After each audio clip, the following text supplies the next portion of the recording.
do your thing. And It's late.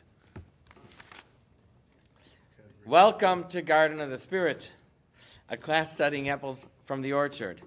This class meets in Longmeadow, Massachusetts, center of the universe, and is held in memory of Malka Ruth Bas Moshe, Margaret Vogel of blessed memory. Apples from the Orchard contain selections of teachings of the Kabbalah from the Arizal, Rabbi Yitzchak Luria, based on the weekly Torah portion, and superbly translated and explained by Rabbi Moshe Wisniewski. I did listen to that once afterwards, and I read about listen to the center of the universe. I said, gee, that really sounds weird. But okay. So, this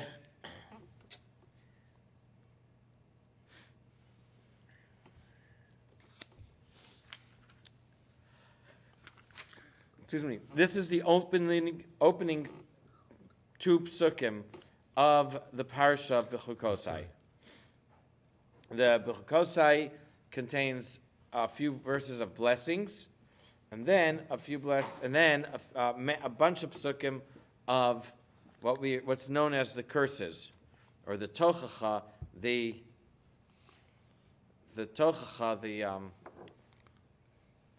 scolding, reprimands? the talking to, the reprimand of the bad things that are going to happen if we don't follow the Torah.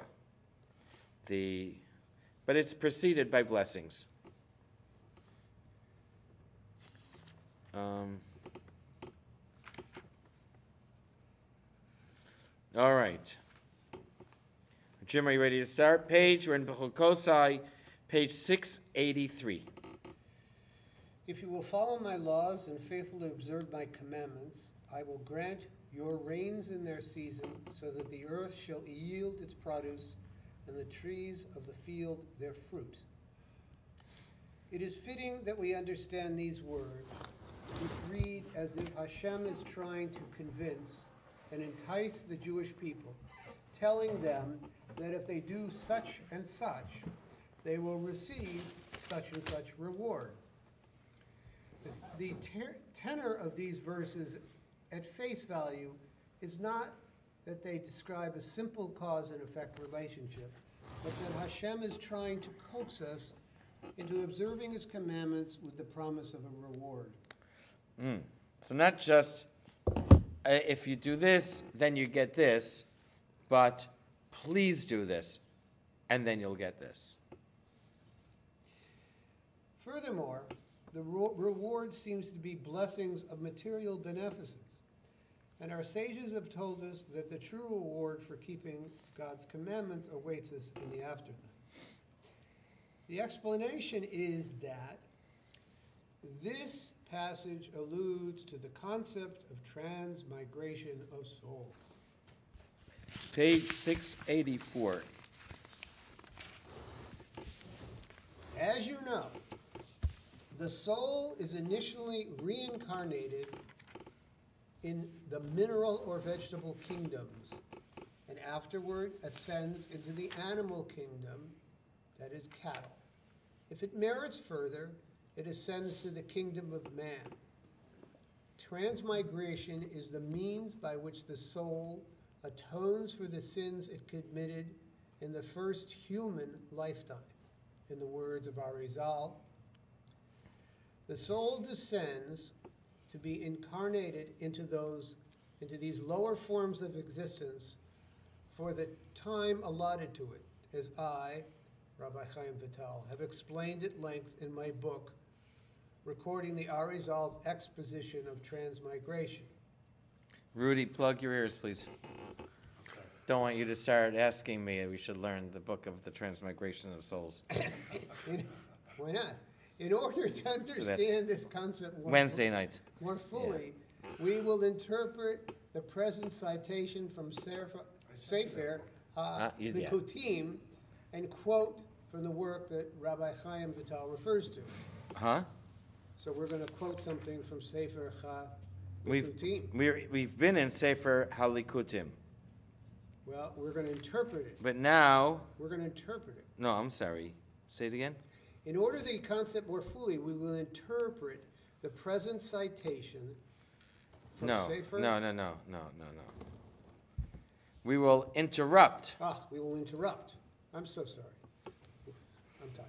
We will interrupt the present citation from Sefer HaLikutim and quote from the work Rabbi Chaim Vital refers to. Which is Shar HaGilgulim. Aha, Shar. Sefer Likutim is the book of collected essays, Yeah, and Gilgulim is the transmigration. portal of transmigrations. Sefer. Well, Gilgal is Google him. reincarnation. That transmigration. No, two different things. What's difference? Reincarnation is when a soul goes from one body into another body. Transmigration is, as Jim said, it works its way up. It starts in the natural form, then it goes into an animal form, then it goes into a human form. It means it's ascending, it's going from one form of life to another. Really? All right. Here he uses them interchangeably. Yeah, he's using them the same way. I can see that. I think transmigration. But thank you. We'll keep that in mind because sometimes things are distinct. It's not to say that it's not like that. In this case, In this case, you should Transmigration is a type of Gilgal. That's what your father said. No, he's saying one two person separate things. to I'm different bringing it all to, Yeah. It's But- from one person to another is reincarnation. No, I understand that. yeah. Okay. But I think he's using them Does it have to be mutually person and to another person? interchangeably. Does it have to be one person or the person? In the original, are they also, is this Reb Chaim But can Vital it be from one person go to, from Sefer? some No. people believe This in is the reincarnation, dealing of that the it goes from translator? one Yeah, person this is, yeah, because to you're starting another in Sefer being, HaLikutim. another, Yeah. From And he's living now being. bringing in, Now we're stopping come back as a at, dog, we're we come going back as a, Sha'ar but HaGilgulim. But they're some people both say that from they, Rabbi Vital. right. Well, that they're coming back Arizal, as that. Okay. Rabbi So in that way, Vital Wrote they're all going of down. writing down. Typically, it's The result, yeah. it's from person to person. We're going to transmigrate to another book now. Okay. That we got. I'm eager to see. Okay. Okay? There is almost no person on earth that is spared such transmigration. The wicked, after their death, enter purgatory, Gehonim, and receive their punishment and atonement there. Their judgment there lasts 12 months. I thought it was up to 12 months. Whatever. Read. Although the It's 12 Arizal, months, we say Kaddish for 11. yeah. Although the Arizal uses the term punishment, it is important to remember that the suffering the soul endures in Gehonim and in being reincarnated is meant to scour and purify it from the spiritual filth that it accrued during its lifetime by transgressing the commandments of the Torah. The purification process enables it to progress afterwards to higher levels of afterlife. As punishment is an expression of Hashem's mercy, an opportunity for the soul to rid itself of existential incrustation of sin that prevents it from experiencing the higher levels of spirituality that await it in reward for the good it performed during its lifetime. The suffering of the soul in Gehonim can be alleviated by someone saying Kaddish for it. This is why the custom is to say Kaddish for only 11 months after the person's death. Saying Kaddish the full 12 months would imply the individual is completely wicked and requires the full term of purification in Gehonim. Yeah, it sounds like something from Alan Greenspan. Existential incrustation. Existential incrustation of sin. Pretty good. Okay.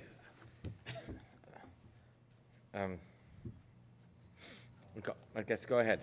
To certain wicked people, however, is applied the verse. To certain wicked people, however, is applied the verse. He will fling away the lives of your enemies in the hollow of the sling. They do not merit entering purgatory immediately after their death in order to be cleansed of their sin. Rather, their soul descends from level to level through various incarnations, I guess going the other way, Going down. yeah, until their sins, sort of anti-transmigration or whatever, have been scoured away sufficiently so they may enter purgatory for 12 months and there attain full atonement. The punishment of the hollow of the sling, kaf hakela, is here defined, I'm wrong, as reincarnation. It is taught that the way a person can avoid the experience is by, during his lifetime, spending as much of the day as possible in reciting passages from the Mishnah, Tanya, and the Psalms by heart. Yeah, I'll go. There is no set time for these cases, for sometimes the soul can progress through its incarnations in 20 years, or 100, or 1,000, all depending upon the seriousness of the sins that are committed in this world. In contrast, the fire of purgatory does not singe the souls of the righteous and Torah scholars.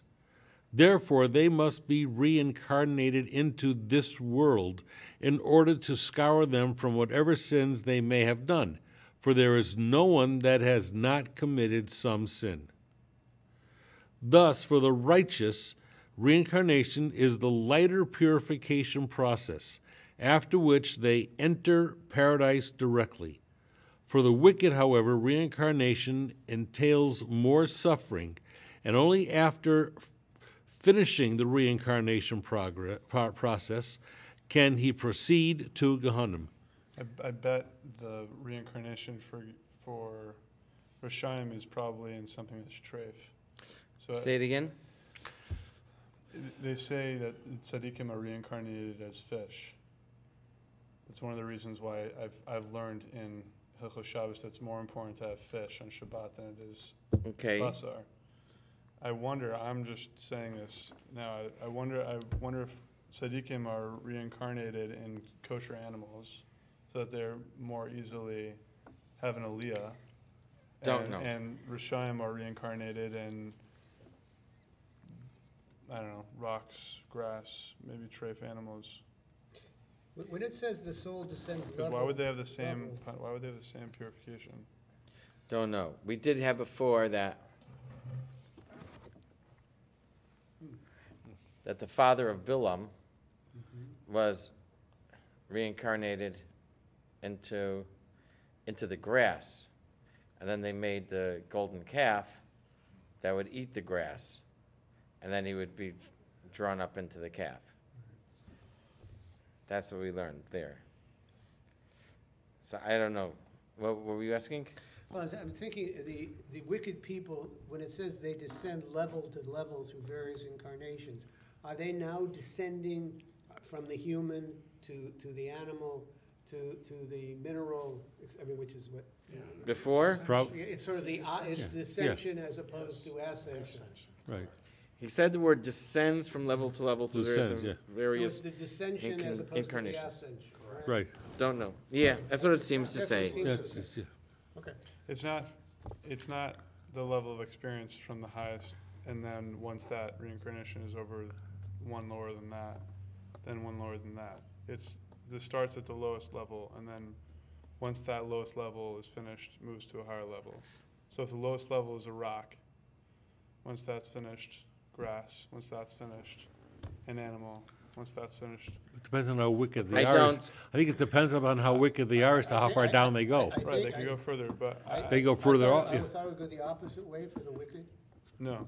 That's what I would think. It's not clear. It seems to say that, and It it could be elsewhere. It says something I else. learned Could in be it depends on I a lot more. learned in Minchat Yehuda, which is written by Rabbi Yehuda Fataya. He goes through this in great detail, Okay. and that's what he describes. He says that the soul of a Rasha starts from goes to the lowest level, drops down to the lowest, And then goes up, moves then and then ascends. moves up. Then ascends. And Not maybe, doesn't- and even before going to the lowest level of reincarnation, there may be even a plane of experience that's in between Gehenna and even reincarnation that's just severe that's a type of punishment Yeah, that we don't like want. another.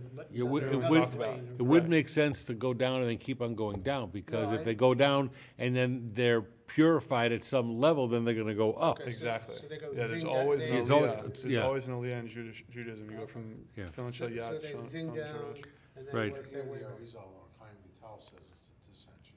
not a Yeah, it descent. does say descent, Yes. which is what I was confused about. Rather, Well- the soul descends from level to level through various incarnations. This is where I was confused. I understand what you're saying, but that's the line that made Right. me confused. See it? Don't know. It implies, it's not clear. See that? Yes. Because that's an implication No, of this is the descension. opposite of the ascent, which is why I raised the question. No, I understand your question. Okay. I get it. I'm just telling you from previous knowledge that So maybe there's a difference of opinion. Or it could be the differences in different situations. And it's defining the hollow of the sling Can we, piece. I'm yeah. sorry. Can we go ahead? Sorry. When a righteous person dies, he is thus ready to ascend the ladder of sublime levels of paradise. But this does not happen all at once. Rather, immediately after his death, he is subjected to suffering in order to cleanse him of his more serious sins. Only after this is he brought into his first level of paradise. When his turn comes to ascend to a higher, more sublime level, he is again subjected to suffering in order to cleanse him of his more subtle sins. He can then enter his second higher level of paradise. After this, he is again subjected to suffering in order to cleanse him of the sin of transgressing the minor details of mitzvah performance. Then he is ushered into his true fitting place in paradise. Here he says, on the minor details, even the slightest Right. misdeed, the slightest point, like a hair's breadth. And then he's ushered, then he is raised up. They raise him up. It's kind of like a wash cycle, a rinse cycle. According to the rabbi that Yoel quoted, that refers to, believe this is what Alan just read, refers to what's called the shaking of the coffin. Shaking of the coffin, he says? It's Okay. Where tzaddik, tzaddik passes away, the angels, I forgot which ones, come, and they shake the coffin in such a, this is done in a spiritual sense, that the neshama, because of the sins that the tzaddik performed, has to descend, and it's a frightening experience. It's descension, literally into the ground, and the depth of descension is based upon the level of sin. So for tzaddik, it's not really that far down, but that's. Forgot who. There that was someone. descension has to occur so that the ascension can occur. There was someone. I think in the It's called the sixth. shaking of the That, coffin. What's it in Hebrew? but I that, always that, forget. isn't Chibut that HaKever? the Chibut HaKever. process- Chibut Isn't HaKever. that the process of And there's something, I purgatory? think, does Malava is Malka or different. It's a little bit Sudashi Shita Because- says because It's not as everybody- severe. Malava Malka. It's not as There- severe. It's different levels of the It's purgatory. different because remember. But in purgatory, you're still going through that Yeah, terrible but suffering. this is for a tzaddik. A tzaddik, Yeah, because if it's a Russia, he's gonna go all the way down, and that's where the Goyim maybe got this idea about hell, but it's in the spiritual sense. Okay. Okay, Alan, go Or ahead. Rabbi, you were going to say something. Not important. There's a, Not a little- it's if a person learns their real name, Mincha Yehuda also writes, if a person learns their real name, then they avoid the shaking of the cover. Okay, 685. Rabbi- Near the bottom. Rabbi Chaim Vital, who was writing these teachings of his master, the Arizal, now relates the following incident. It happened a few times that I was walking in the field with my teacher. May his memory be for a blessing. And he said to me, "Behold, there was a certain person named so-and-so who was a tzaddik and a Torah scholar. But because he committed such and such a sin during his lifetime, he is now incarnated into this stone or this plant, etc." Okay. My teacher of blessed memory never knew these people, and we, his students, would investigate the history of these departed souls, and we invariably found the facts to be in accordance with his words. I am not going to go into this at length because I could never recount all the times this happened. Oh, okay. Good. Other times, he would gaze at a grave 500 cubits away That's amongst 500 square. That's about a quarter of a mile away. amongst Or fifth of a mile. 25,000 other graves, and he would see the soul of the person buried there standing on the grave. He would tell us that so-and-so is buried in that grave, and he is undergoing such and such a punishment for having committed such and such a sin. He would inquire after this person and always find it to be as my teacher said. We were witness to many amazing things like this. Okay. Oh, the result was a. Yeah. Yeah. That's Okay. amazing teacher. I guess. Okay. To return to our discussion, after an individual dies, he is repaid for his sins in various forms of reincarnation before he enters purgatory. That is, he can be reincarnated in an inanimate object, a plant, an animal, or in a person.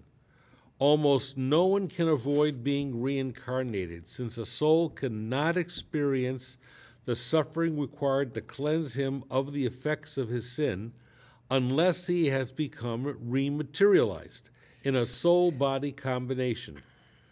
Only then, having been reincarnated, can he suffer and feel the pain and thus achieve atonement. Okay. I don't Wait a understand that. Anyone got it? Want to explain? Well, what The I idea get- that a soul cannot experience suffering to cleanse of his sin unless he becomes rematerialized in a soul body. So he gets reincarnated into either the mineral, an animal, a vegetable, whatever the level of his sinning is. It doesn't descend all the way. That's how I'm getting it. It depends on the I level thought of his the soul. I thought the soul gets cleansed. It has to do what he's talking about there is where a person enacts such a grievous sin that they have to come back as another person Ah. to counterbalance the Okay. sin that person did. You're talking about like As those an stories where they say that they sent him back in order to. So as an example, someone who was a usurer during their lifetime would come back as a pauper, so they could balance Okay. the sin. But so these things can't just be cleansed in the regular way. Correct. So he could actually come back, that's what I'm saying, as a person, an animal, a plant, or an object, Well, it's more along the lines of what he's saying there is rematerialized in a before in a- purgatory. in a Right. soul-body combination. Right, but it can be person, animal, plant, or object. Again, to cleanse him of the effects of his sin. Unless he has come, he It's comes when back in a when soul-body baby- combination. When a baby comes into the world for a certain period of time and has a bris and then passes away, or someone comes into the world and chas v'shalom, they're deformed. The Chavetz Chaim was asked this question, and he said that if people understood the secret of Gilgulim, they would never ask any of these questions about why does this person have this lot and that person has that lot. Mm-hmm. Because then they would know what took place in the person's previous life and why in this lifetime they need to have this particular experience in life. Okay. Thanks. Go ahead, Alan. The degree and extent of the reincarnation, that is, into which kingdom he is reincarnated, is a function of the seriousness of his sins. This is why there are even some tzaddikim and Torah scholars that undergo reincarnation, as we have said, on account of some sin that they stumbled over during their lifetimes. Okay. There's a medrash, a little bit of an aside, two asides. This is interesting, okay, I get it. Do you remember? This is sobering. There's a medrash that says, It's really sobering. Scary shit. Sorry, if I remember the, giving you a break. connection. You're a lawyer. King Nebuchadnezzar. Any king needed permission to go to see even a what do you call them? An ancillary king, A lord, a vassal. Banana Republic, anyone that was under dominion of Babylon, needed permission to go see the king, except for the king of Israel, Yechoniah. He could go in any time. One time he walked in on Nebuchadnezzar, and he saw that he was eating a live rabbit. Oh. Nebuchadnezzar made him swear that he wouldn't tell anyone. Later, the kings were sitting around. I guess they were bad-mouthing. The lower kings were sitting around, and they were bad-mouthing subsidiary kings, whatever, of Nebuchadnezzar. And then King Yechoniah said, "You think that's bad? I saw him eating a live rabbit." Yeah. And Nebuchadnezzar came to the rabbis and heard about this. He said, "Teach me the Torah." So they taught him Torah until it got to the spot where about vows. And he said, "What happens if someone makes a vow And breaks it. and can't keep it?" They say it doesn't. They said, "Well, you can get it released." You have the release. Yes, they go to the rabbis and you can get it released. Is what we have today. Heter Nadarim. So Nebuchadnezzar says, "Aha, you guys must have released King Yechoniah from his vow," and he exactly what he do. I think he had them. Took them off their benches, set them on the ground, and then he had them dragged through the streets, pulled by horses. Oh, that's nice. I think it's in connection with that it says. Just a second. That maybe in connection with that there are those who say that someone who engages in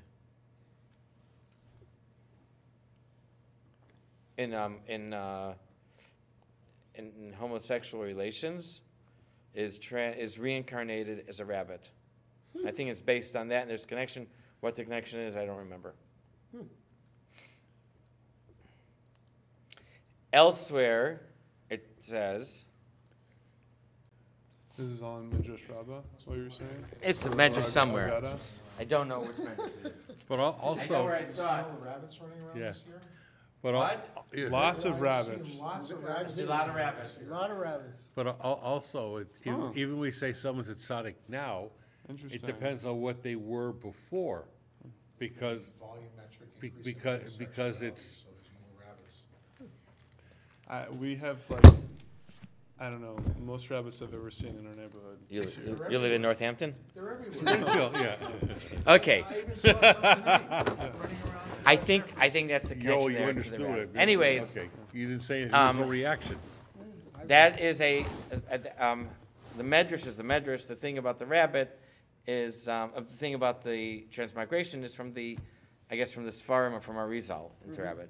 There's turn to 29. I think I've showed you this already.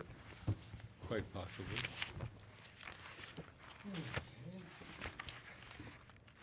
You show us so The much. very last sentence of the first of the top paragraph. 6 lines from the bottom. I have placed my trust in your kindness. My heart shall rejoice in your deliverance. I will sing to God, for he has dealt kindly with me. What does that mean, dealt kindly? What's the Hebrew word? Gamal. Gamal alai. He has overwhelmed me with kindness. A gamal, like gemilut chasadim. Like we have on page Camel. 9. Not yet. Jump, you're running ahead.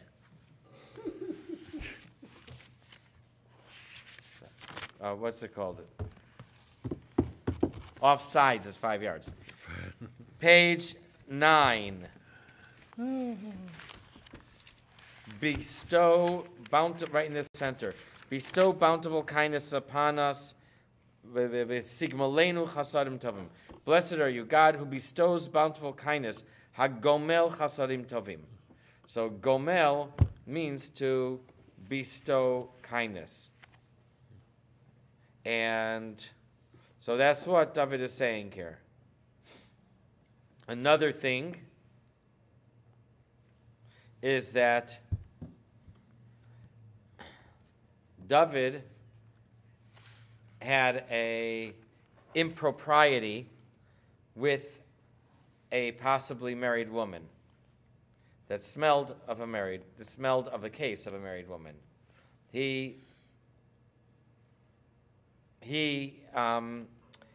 had relations with Bathsheba, who possibly was married. Possibly. She wasn't. Who possibly was married. He says he lived She his whole wasn't life with that sin in front of him, and what is it, 50? Who possibly was married. What psalm is it, 54? In fact, she had the custom among the soldiers of David Give a guess. was to write a conditional divorce, a conditional get. Her husband had given her a conditional get. She was young. She did not want to go back to him. And being that he was killed before he was killed before he went back to her, the get was in force retroactively from the time that they had written it. And so being that, it retroactively found out that the get was in fact in force, and therefore she did not have the status of a legal woman. However, as we said, it smacked of mispropriety and certainly was not handled properly. There's certain things that David didn't handle properly. He sure as hell made sure to put him on the front line. So Yeah. Yes, Well, yes, that was- yes. And he, and I said, probability of And he his- suffered greatly for it. yeah, he says, That sin is was- before me at all times. He's always in his psalm, he was says that. what grieved him for the rest of his Psalm life. And 52 he maybe. suffered greatly for it. Well, I can't remember. Well, but, and that's what we learn over there, the punishments. Uriah did- His son rebelled. Right. The kingdom was split in two. Yeah. And so on. Always He could not build before. a temple. His daughter was raped by his son. Yeah. I mean, there's a bunch of things in there. Terrible. But he did not actually, technically, sin. violate He of didn't having break the law. relations with a married woman. Correct. He also didn't murder her. So- Uriah committed treason. So he He didn't listen He- to the words of the king. His sin- David Melch said, "Go to your wife." So- he didn't go to his wife. so By technical law, this it appearance wasn't a prop. Was the this appearance was something that weighed on him, and he was very worried because now he found out that Hashem forgave him, and so he thanks Hashem, Gamal alai, that you have dealt kindly with me. There's a teaching that someone who has relations with a married woman comes back as a camel, is reincarnated or transmigrated, negatively transmigrated. How's that one? Into a camel. So he found out that this appearance of mispropriety and was expiated, Ugly, despicable beast. You love him, don't Oh, I you? hate was expiated, and therefore he thanks Hashem, and he says, "Ki gamal alai," that Hashem spared him this ordeal of being negatively transmigrated after he passes away into a gamal, into a camel. Interesting. I'll tell you. What's your true feelings of him? I'll tell you a camel joke story afterwards. What's your true feelings of him? I'll tell you the camel joke. It's Story. not a joke. Not It's a now. story Can I- afterwards. Okay, What I witnessed. And Yeah, let's keep. there was. Okay, Let's keep you it. know Let's keep they. going. The baby camel says to the mother, I'll be inappropriate, I'll do it now. Baby camel says to the mother, so why is it that we have our hump? All camels have humps. The mother says, it's to store the water for our long trips through the desert. Baby camel says, so what do we have the long lashes for? That's to keep the sand out of our eyes in the desert. He says, so why do we have the wide hooves? That's so we can have good footing in the desert. So the camel says, so if we have the long lashes and the hump and the wide hooves for the desert, what are we doing in the zoo?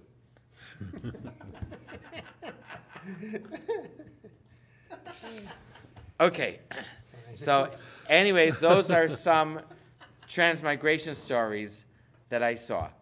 I mean, not stories, transmigration stuff that I saw. Camel and some say rabbit. Okay. Okay. Now I forgot where it was. We We. have explained. Bottom of 686. Yoel, you're going to take over? Go ahead, you all. Well, you're reading, no? No, Yeah, I you're was. reading. Yeah, now you are. We've explained elsewhere that all the worlds were created from the ruins of the 7 primordial kings that ruled in the land of Edom and then died, the world of Tohu that collapsed. The purest remains of this world were absorbed into the world of Atzilut. What was too coarse to be absorbed into Atzilut was absorbed into the world of Bria, then Yitzira, and finally Asiya.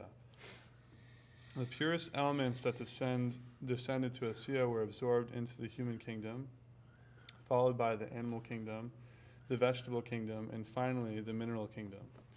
A righteous person, through his deeds and the mitzvot he performs through eating and such, has the power to elevate the sparks of holiness in the mineral kingdom to the level of the vegetable kingdom, and then to the level of the animal kingdom, and finally to the level of the human kingdom. Through doing mitzvahs. Yeah. With the different kingdoms. The wicked person, in contrast, through his deeds, causes the exact opposite to happen. He causes the sparks of holiness to descend.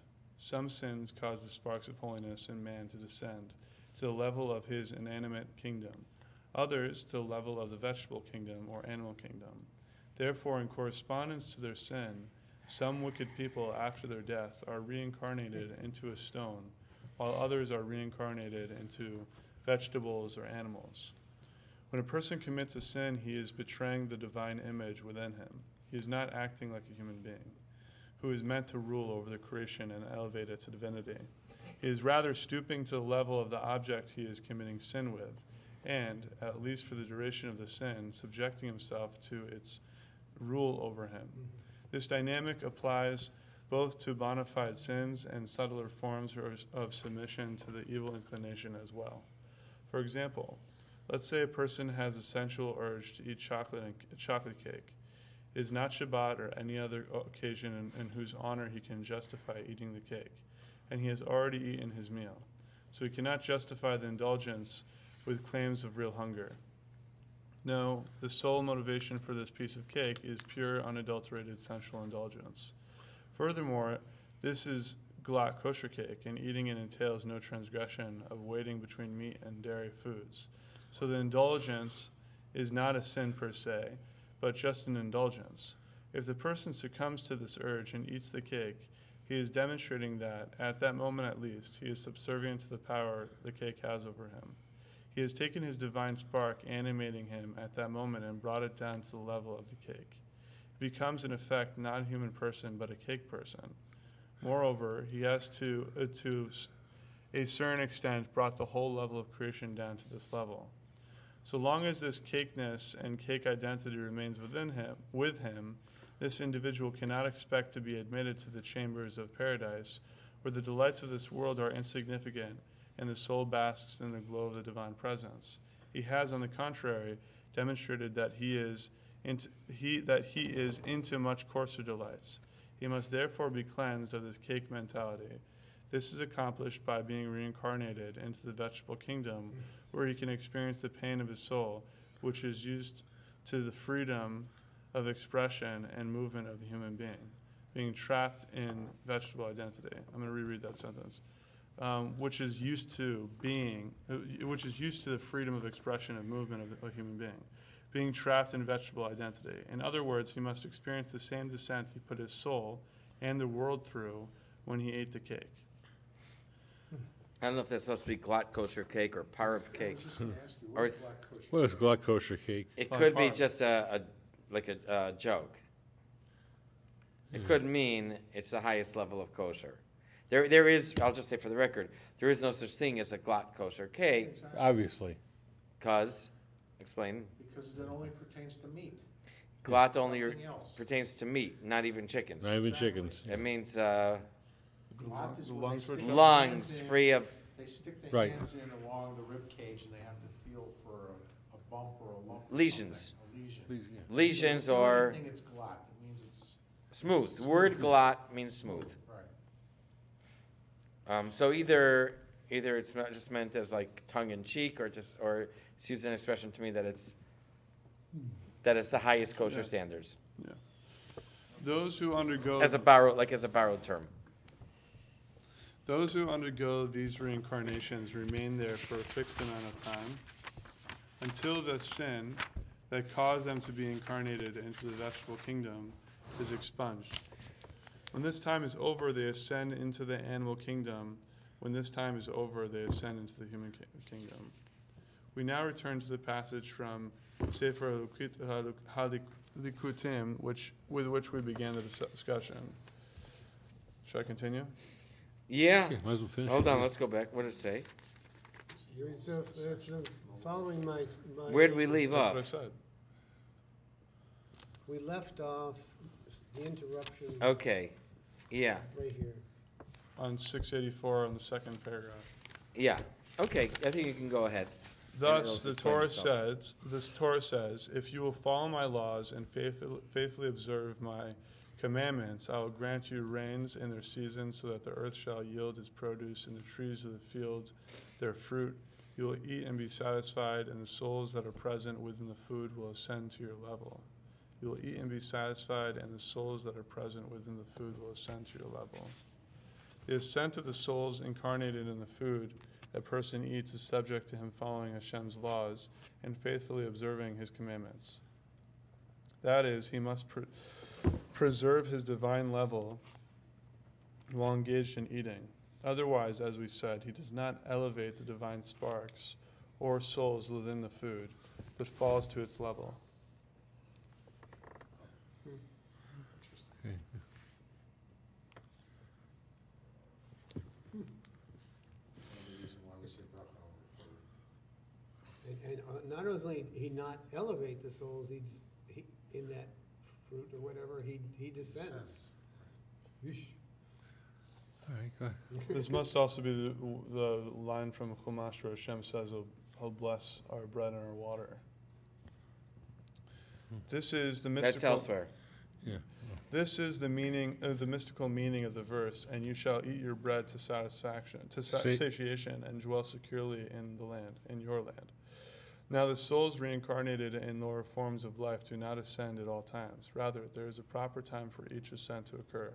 Specifically, someone who has been reincarnated into the mineral kingdom only ascends into the vegetable kingdom during the 4 months of Av, Elul, Tishrei, and Cheshvan. Someone who has been reincarnated into the vegetable kingdom only ascends into the animal kingdom during the 4 months of Nisan, Iyar, Sivan, and Tammuz. One ascends from the animal kingdom to the human level during Kislev, Tevet, Shvat, and Adar. Huh? Okay, I got lost. You Okay, don't- from the lowest, mineral to vegetable, is during Av, Elul, Tishrei, and Cheshvan. Yes. Then, To the vegetable, It's measuring the time. from of the- vegetable to animal is right.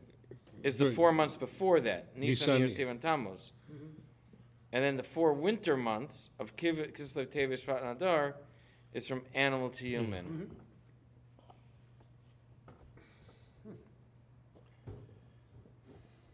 Now is Tammuz. So we're elevating from the vegetable to the animal. What did it say before? What was the wrap up to the question that we asked in the first page?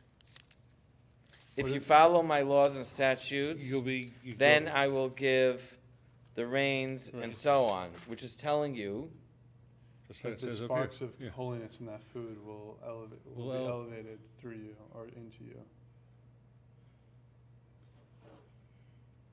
So what it's really telling you is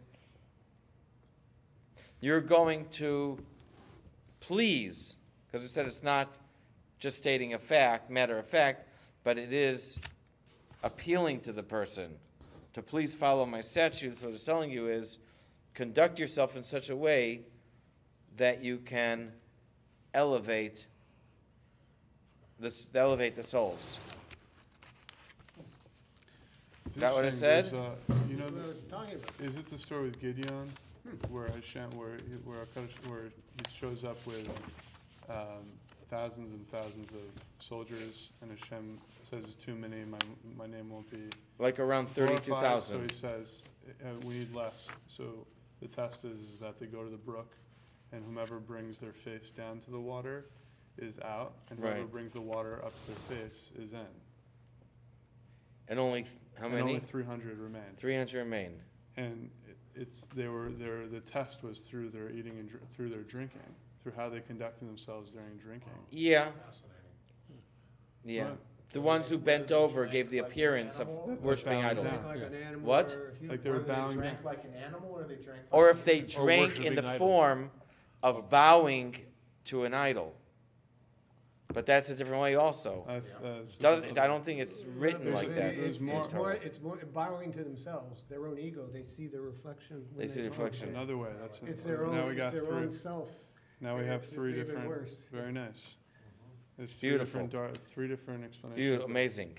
So that's what it's saying. You will eat and be satisfied so that the souls that are present within the food will ascend to your level. And There's a story, I forgot, maybe you know which Hasidic Rebbe it is. But they were testing I forget all the details, but basically, one of the individuals was in doubt of this rabbi's greatness. So he asked his students to tell him something, tell him a nice story about him that attests to his Kedusha. And he says that he never brings his mouth to his spoon. He always brings his spoon to his mouth.